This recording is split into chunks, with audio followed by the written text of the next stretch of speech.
Alright everyone, सो तबीयत जो है वो थोड़ी बहुत डाउन थी, तो मैंने सोचा घर बैठे ही क्यों ना कुछ एक्सप्लोर किया जाए। नेटफ्लिक्स पर माँ बहन नाम की एक फ़िल्म आई है, तो मैंने सोचा कि क्यों ना एक मौका दिया जाए।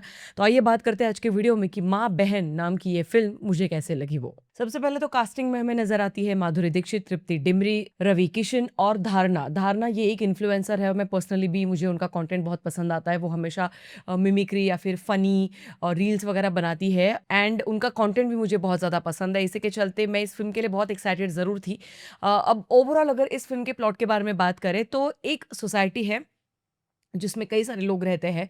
इसी सोसाइटी में आमने-सामने 2 परिवारों के घर हैं। एक परिवार में माधुरी दीक्षित और उनकी 2 बेटियाँ हैं, जिनकी भूमिका तृप्ति डिमरी और धारणा इन्होंने प्ले की है।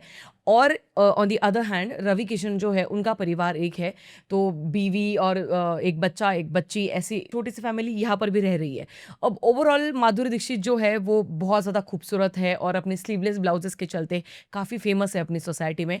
और इसके चलते लोग कोई ना कोई रीज़न बनाते रहते हैं उनके इर्द-गिर्द बहुत सारे रूमर्स फैलाते रहते हैं और कैसे न कैसे उनको कैसे तकलीफ दिया जाए, इस चीज़ के पीछे पूरी की पूरी सोसाइटी पड़ी हुई है। अब इन सब के बीच माधुरी दीक्षित जो है, उनके घर पर गुप्ता जी जो यानी कि रवि किशन जी जिन्होंने ये भूमिका निभाई है, उनका कैसे हो जाता है और फिर उसके बाद डर-डर के वो अपनी दोनों बच्चियों को फ़ोन करती है, जो ऑब्वियसली 2 अलग-अलग जगह पे रहती है। उनको वो बुला लेती है और फिर अब जो बेटियाँ हैं, वो माधुरी दीक्षित को यानी कि अपनी मम्मी को कैसे किस तरीके से हेल्प करती है, फिर आगे जाकर क्या होता है, ये सारी चीज़ें हमें देखने को मिलती है माँ-बहन इस फ़िल्म में। अब देखो ओवरऑल अगर हम लोग बात करें डार्क कॉमेडी, सस्पेंस, थ्रिलर इस जॉनरा की, मिस्ट्री जॉनरा की, तो मुझे ये जॉनरा पसंद है बिकॉज़ इसमें कई सारी बड़ी-बड़ी चीज़ें आप बहुत ही फ़नी वे में दिखाते हो कि ओह! अच्छा ये ऐसे दिखाया उन्होंने। ओके, तो ये थोड़े बहुत कुछ ऐसे सरप्राइज़ एलिमेंट्स आपको मिलते रहते हैं थ्रू आउट द फ़िल्म और ये इसका एक प्लस पॉइंट ज़रूर साबित होता है। अच्छा, अगली प्लस पॉइंट के बारे में अगर मैं बात करना चाहूँ तो तृप्ति डिमरी, धारणा और माधुरी दीक्षित तीनों की भी एक्टिंग बहुत ही बढ़िया है। For the very first time Tripti Dimri हमें काफ़ी एक normal girl next to door के अवतार में नज़र आती है, जहाँ पे बिल्कुल भी ज़्यादा मेकअप नहीं है। ऑफ कोर्स वो मेकअप होता है, हम सब जानते हैं, बट ओवरऑल मैं बात कर रही हूँ, कुछ ग्लैमरस रोल नहीं है वो।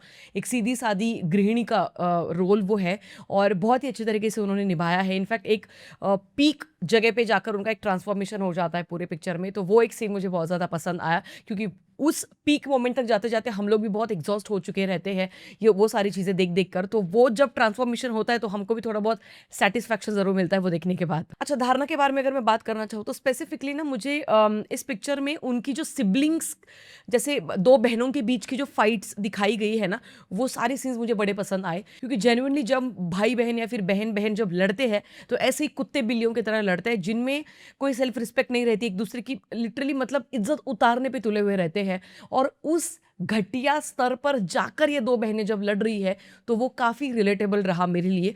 हम सब मिलेनियल्स डेफिनिटली और हम सभी लोग एक्चुअली इस चीज़ के साथ रिलेट ज़रूर कर पाते हैं। एंड स्पीकिंग अबाउट माधुरी, यहाँ पे थोड़े-सा मैं डाइसी हूँ बिकॉज़ 1-2 जगह पे लिटरली वो थोड़े बहुत ओवर हो रही थी चीज़ें, बट कुछ जगह पे जेन्युइनली माधुरी जी ने बहुत ही बढ़िया काम किया हुआ है और इस तरीके के रोल्स में हमने उनको ज़्यादा बार नहीं देखा है, तो ये एक सरप्राइज़ एलिमेंट ज़रूर हम सबके लिए साबित रहता है। अगला प्लस पॉइंट है इस पिक्चर की सिनेमैटोग्राफी मुझे बहुत पसंद आई।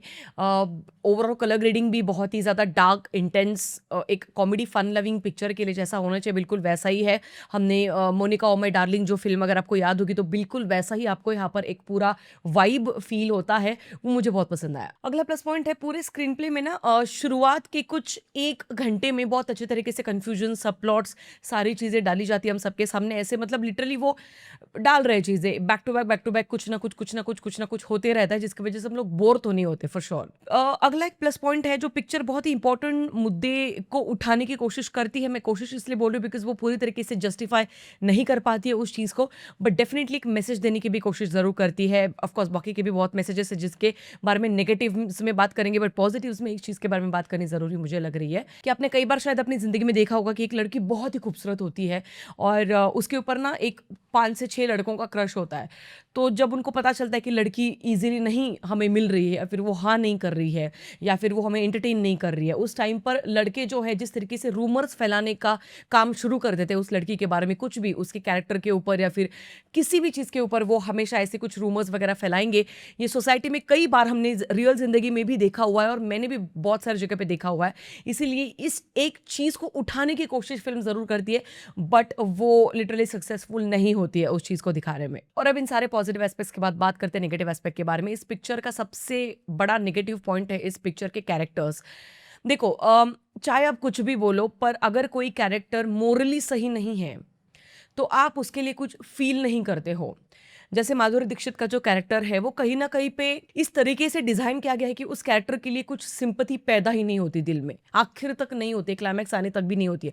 क्योंकि माधुरी दीक्षित का जो कैरेक्टर है, वो चोरी कर रहा है, वो किसी पराये लिटरली मर्द को मतलब मैसेजेस कर रही है एंड आई डोंट नो, ये सारी चीज़ें जो कि शादीशुदा मर्द है, तो ये सारी चीज़ें एक्चुअली बहुत प्रॉब्लमैटिक है when it comes to anyone's character. I just don't care, मतलब वो चाहे मेल कैरेक्टर हो चाहे फीमेल कैरेक्टर हो, जहाँ पर हम लोग अगर कोई मेल ऐसा अंकल है 51 साल का, जो अगर कोई किसी पराई औरत को मैसेज कर रहा है रात के 11:30 बजे 12 बजे, तो वो गलत है। सिमिलरली जब माधुरी दीक्षित का भी कैरेक्टर ये चीज़ें कर रहा है, तो वो मुझे नहीं पसंद आया और मैं ऐसे फिर कैरेक्टर्स के लिए कुछ फील नहीं कर पाती अपने अंदर से, क्योंकि मुझे ऐसे लगता है कि पिक्चर में हर एक टाइप के कैरेक्टर्स होने चाहिए। जैसे ग्रे शेड्स के भी कैरेक्टर होने चाहिए, ब्लैक और वाइट के भी कैरेक्टर होने चाहिए। बट जब आप का जो मेन कैरेक्टर है, अगर आप उसको इस तरीके का दिखा रहे हो जहाँ पर बहुत ही एक लाइन पे ना, कभी माधुरी दीक्षित इधर जा रही है लाइन क्रॉस करके, कभी माधुरी दीक्षित लाइन के बीच ही रह रही है, फिर जैसे सोसाइटी उनको कितने ताने मारी, वो सारी चीज़ें दिखाई जाती है, बट वो मुझे नहीं पसंद आया। तो कैरेक्टर्स बहुत ही सड़े गले तरीके से लिखे गए हैं, जिसकी वजह से I personally did not care about them like at all. Similarly धारणा का भी जो कैरेक्टर है अपनी बहन के पति के साथ, मतलब आई डोंट नो, वो भी बहुत ही मुझे क्रिंज लगा। जैसे ज़्यादा लाइक्स मिलने के लिए वो किसी भी स्तर पर जा रही है। अगेन ये वही मोरालिटी की चीज़ें हैं, एंड ऑनेस्टली स्पीकिंग मैं एक्सपेक्ट करती हूँ मोरालिटी फिल्म से। मैं विलन से एक्सपेक्ट नहीं करती हूँ, बट जो आपकी पिक्चर है, जो मुख्य कैरेक्टर्स है आपके पिक्चर के, तो अगर वही गलत कदम उठा रहे तो मैं उनके लिए फील क्यों करूँ?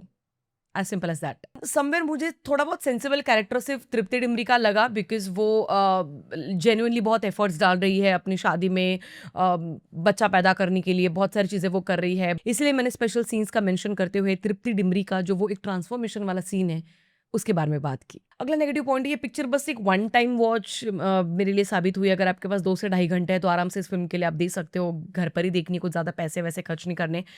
और फैमिली के साथ मत देखिएगा, बिकॉज़ कुछ ऐसे डायलॉग्स हैं, कुछ ऐसी चीज़ें हैं जो शायद आप मम्मी-पापा के साथ या फिर बच्चों के सामने आई डोंट थिंक सो कि वो अप्रोप्रिएट रहेगी देखने के लिए। अगला एक नेगेटिव पॉइंट है पिक्चर में ना, आप एक्सपेक्ट करते हो कि यार आगे जाके बहुत बढ़िया होगा, अब ये होगा, अब वो होगा। जैसे अब एक पुलिस वाला आया है फ्रेम में, तो यार अब तो बहुत ही मतलब कुछ बहुत ही आउट ऑफ द बॉक्स कुछ एक्सपीरियंस हमको मिलेगा, कुछ तो बहुत ही अभी होने वाला है, let's get ready for it, grab your snacks and everything, and अब थोड़ा सा हम लोग रेडी हो जाते हैं, कुछ तो है पर कुछ नहीं होता, लिटरली टाटा फिश हो जाती है।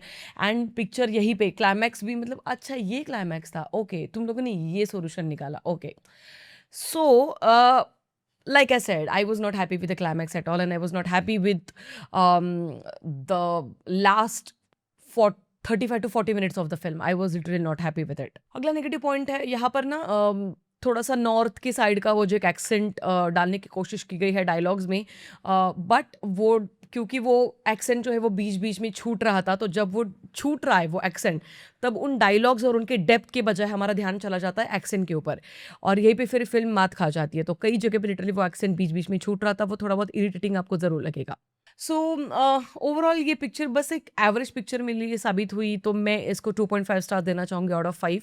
बाकी आप लोगों की क्या राय है आप मुझे कमेंट सेक्शन में बता सकते हैं। बट हाँ, कुछ जगह पे जेन्युइनली फिल्म हंसाने में भी कामयाब ज़रूर होती है, क्योंकि डार्क कॉमेडी उस जोन में चली जाती है। इसी की वजह से आपने अगर ये फिल्म देखी है तो कमेंट सेक्शन खुला है, अपने अपने ओपिनियंस रख दीजिए। मिलेंगे अगले वीडियो में, तब तक के लिए ख्याल रखिएगा। Peace out.